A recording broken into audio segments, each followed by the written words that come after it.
Naku dong, ayoko na talaga. Kakapasok lang ng sahod pero asan na? Ayun na nga, bestie. Sorry na at nakikita nyo na-excite ako sa bago kong pangkulay. Pero bestie, pag sweldo ko, ako, parang ibang tao. May plano, may budget. May this month, disciplined tayo. Tapos biglang, Monday pa lang? Tuesday pa lang? Wala nang pera? welcome to life's hard, let's color. So, ganito yon bestie. Day 1 ng sweldo. Deserve ko to. Day 2. Last na to, promise. Day 3. Naku dong, wala nang pera na naman.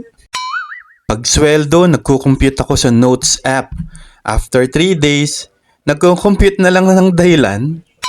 Pag sweldo, hindi ako gagastos. Pero after 3 days, hindi ka naman ginusto mabuhay.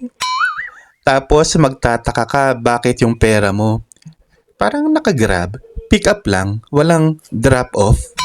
So real talk bestie, hindi ako mahirap, hindi tayo mahirap. Mabilis lang talaga tayong maging after 3 days. Bestie, anong binili mo na akala mo maliit lang pero tinapos yung buong sweldo mo?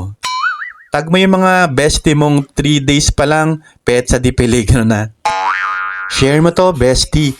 Baka may kaibigan ka diyang kakasahod lang pero pecho de peligro na.